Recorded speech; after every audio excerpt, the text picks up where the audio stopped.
mi fuego. 93 like me, fire in the sheets, spending summers on the sea. Quedo, she no way home.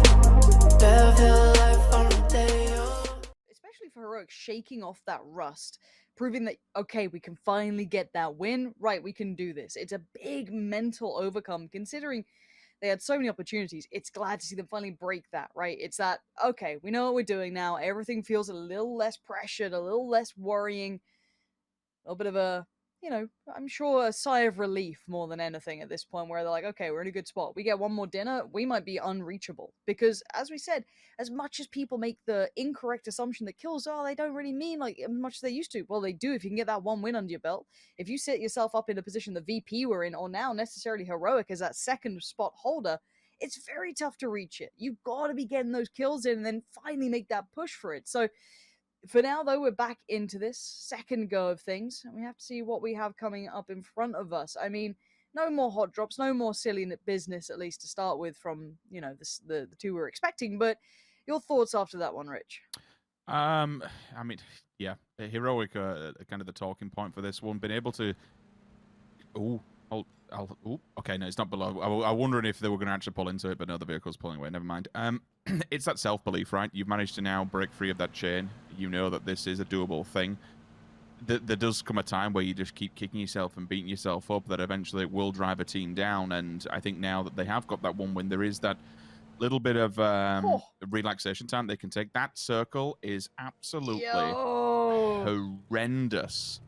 FaZe fans? Exhalation and Ents eventually has to come to an end.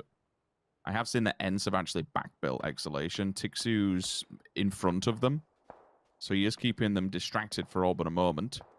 DA, last one's really to get into this circle.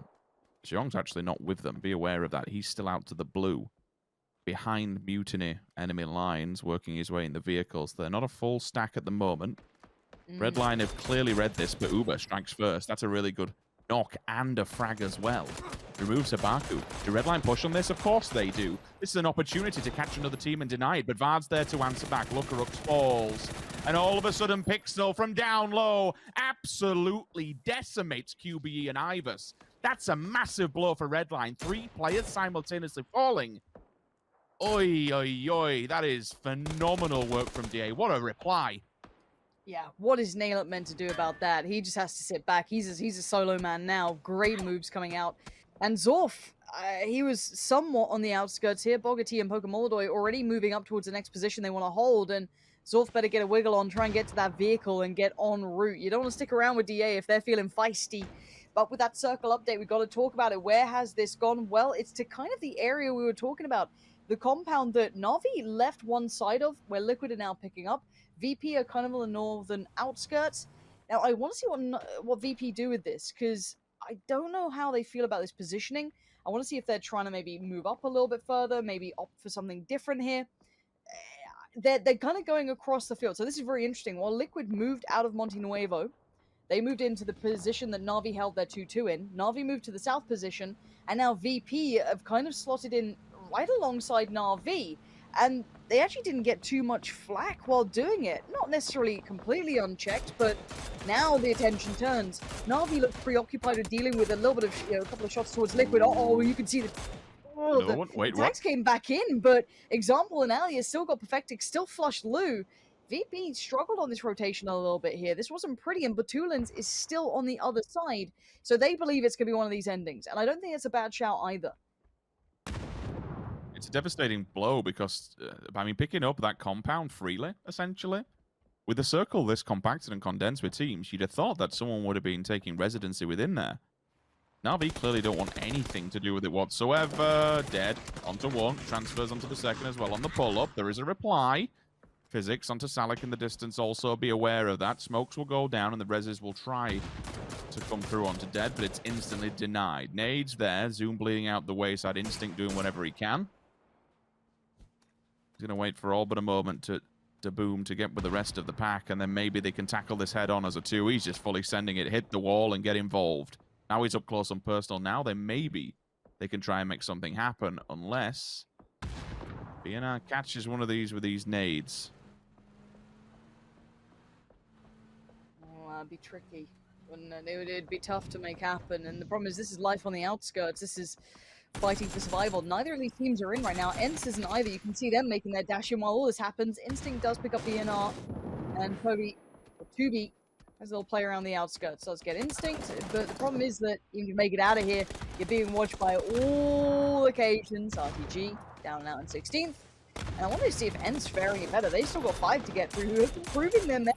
5 have been no slouches, but still ENCE have a lot of work in front of them, and the blue chunking away at them. This is not nice, and Dex with a great nade comes out. And look at Diggory.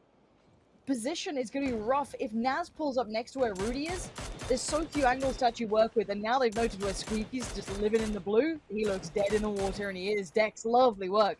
This is what we wanted to see from 5.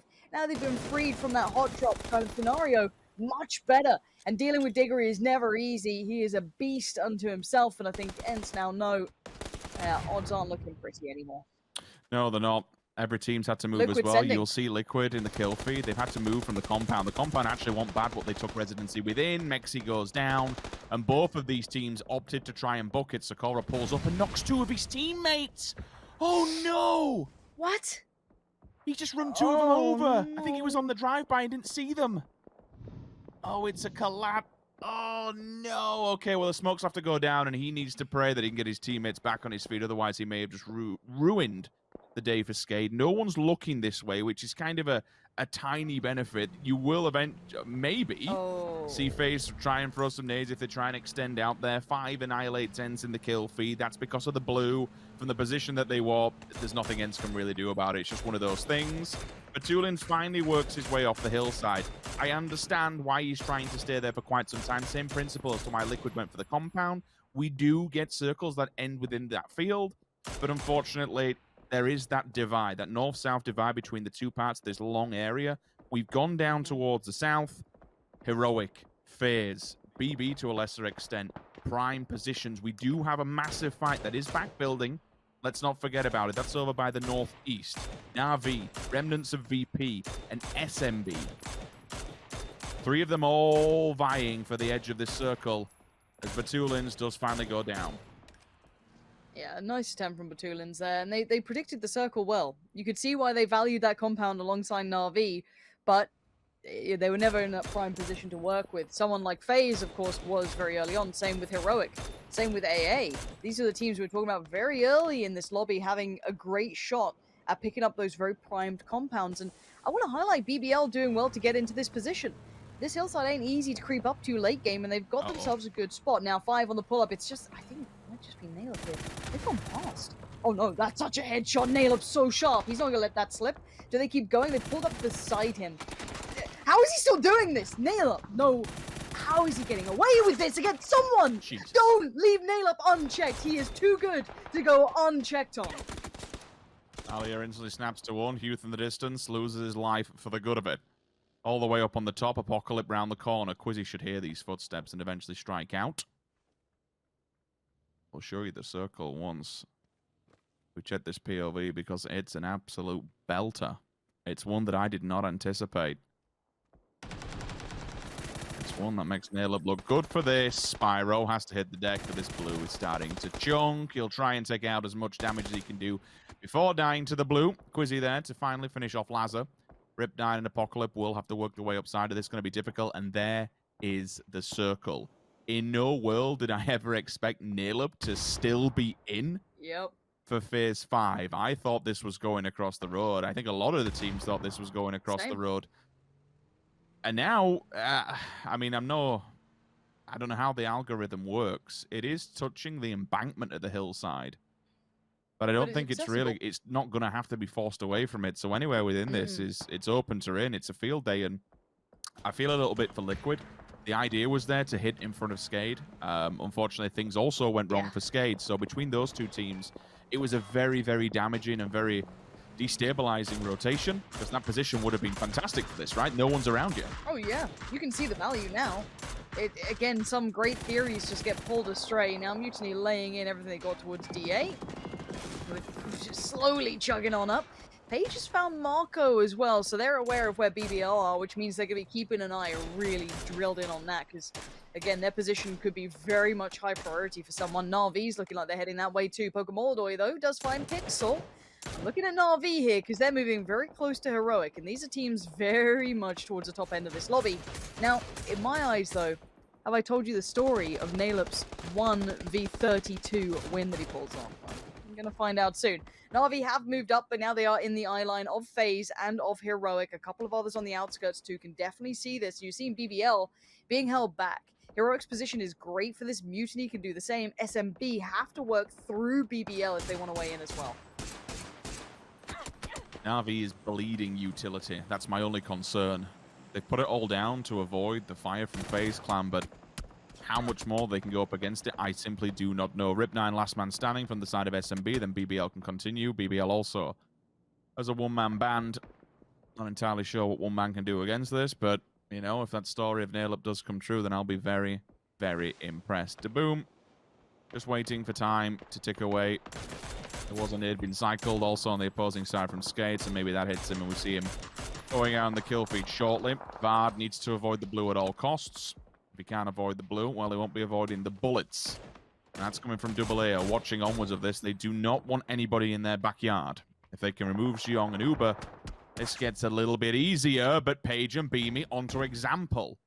Heroic putting up a big old stance against Na'Vi as they work their way up the hill. A third one will fall. It comes down to Melman. The mop-up crew is here from Page. If he can find this one, I mean, hell, he's already done enough damage. Wait, Mutiny are coming over here, though. If Heroic have taken their eyes off the prize for a second, yeah, Page has just got flushed as well. And look at this push-up from Mutiny. Just as that circle hit, they started to get a little bit more aggressive. Now, Nail Up last time did pass with flying colors, trying to deal with so many players. Too many from FaZe here, and a brilliant move from FaZe. If they had scouted that the whole time, noted that, hey, that's just Nail Up there. That is a really good shout and a great compound to be picked up at this point. One of the only ones still in this. So good moves, good timing. Very well done to FaZe in this movement here. Now, there are a lot of dangers around them. You still got Skate down the hill, DA, you've got AA, all kind of lingering. And don't forget that, of course, someone like Heroic, Mutiny, Na'Vi, all the others can get vision on this too. It's not completely safe, but it's a great shout. Now, I want to see what Heroic do with this, though, because they're now a man down. They took their eyes off the prize for a second, and Mutiny crept up, knife in the back. So, see where they go from this point. We're just going to be checking for smokes at this stage. Utility and any gear that's been removed from the fight that they had up against it. Mutiny kind of did him a favor, otherwise Na'Vi wouldn't have been in this. They'd have been removed from the lobby. Taking Page scalp off, though, without him seeing it is... Yeah, it's a big loss for Heroic. Still, they are mobile, and they realize where these teams are in front of them. If they can get to the road, they're going to be completely safe from anybody because of the ridgeline that does run parallel to it. You've still got Skade, and one angle they will be able to chime in on, and it's something that you have to be hyper aware of. Oh, what a freaking shot. Aitzy is just such a clutch player. Like, whenever it matters most, the man just hits it every single time. Melman's like, right, that's as far as I've gotten. Right, that's it. I guess that's me.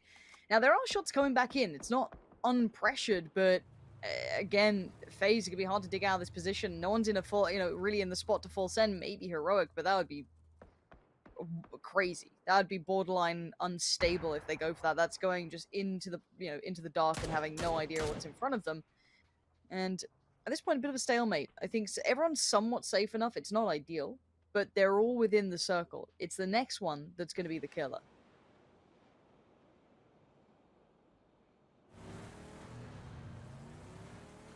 After all, making a big old move.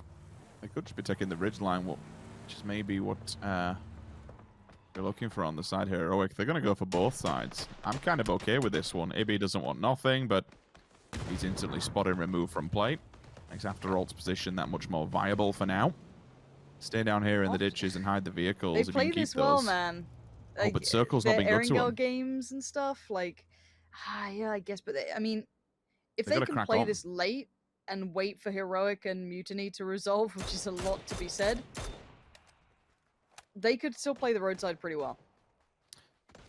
They could, but then So- I think in hindsight, if they would have removed DA earlier on, and don't get me wrong, DA were the first ones to strike on them. Sure, yeah. If they wouldn't have been in that vicinity and they could have continued the kills, that would have been clean for them. That would have given them a real nice, clean point of entry.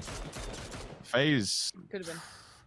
it's Nice their play. backyard, and honestly, we would anticipate that they stay here and be in the late game. They absolutely are. The push-up onto nail-up's been phenomenal. Now they have the last compound and the biggest amount of ground. You can't even get behind them. That's the good thing about that position now where they are. Nobody can get behind FaZe, and they can just look forward. Yeah, FaZe are going to sit happy. I want them to stay proactive, though. I want to see them doing damage, taking helmets, doing everything they can just to stay very much showing off. Now, T-Bone's pretty much the only one standing for Heroic here. Now, they've made it across. Now, I do want to see what happens between AA and Mutiny now that T-Bone's in this position. He could be a nuisance to that, unless DA are the ones he's going to aim for, or maybe just keep his head down. So, eyes towards AA and Mutiny. And Mutiny, if you tried to run them, I think you get collatted completely by After All. I don't know what the play is. I really, really don't. DA is making something of it, but we shall see. I mean, they've got to pick their poison. There's no good choice. You move down, you got AA. You move up, you got FaZe. They opted to move down after getting a couple of shots towards FaZe. They weren't gifted much. Xiong now is in no man's land. He's got T-Bone just prone down in this smoke. He's got no idea. They're right next to each other. Zorth's taken out Anonymous. That's actually pretty important. AA are doing well from this eastern side. FaZe are trying to kind of pendulum swing through this T-Bone. Gonna hear the steps, sprays in blind. He has no idea. Xiong does go down. Great little pickup there as well. That does go to Fexx. And now here comes After All. Good trade out. That's a huge kill from Aitzy. That's the big key to this. AA were the only ones I felt that could do some real damage here up against FaZe. And look at the bombardment begin, Rich. Woo! It's just absolute artillery fire coming down. Zorf is your only one alive now. And FaZe have maintained composure. There are still threats. T-Bone's there, Granula's there, Leos just got a res. AA received way too much attention and FaZe just poured it all to them. Big pickup though, Fexx is now down. Yeah, that's a little bit of a problem. I mean, they've utilized all the gear that they had up against the biggest challenge within this lobby. Leosh is returned in kind. FuzzFace there to answer instantly. T-Bone just staying quiet for now. He doesn't want anything to do with any of this fight in the middle, but if they can continue the punishment, which they can after all goes down, that's the biggest challenge in the lobby. Removed. FaZe Clan now has to go up against these two solo snakes with the vehicle. That's a little bit overzealous, but you know what? It works. FuzzFace sends it in. Away we go. Around the back of the car, Granula. He knows he's in all kinds of trouble. It's a Sunday, and it's a FaZe win. You can see it on FuzzFace's face himself. And once again, Lauren, we see a team that we've been saying is well overdue a win. Both them and Heroic in the last few games picking them up. Now, we've really got a challenge on. Now we've got more teams that can pick them up as we go forward and maybe, just maybe, knock After All off the top spot.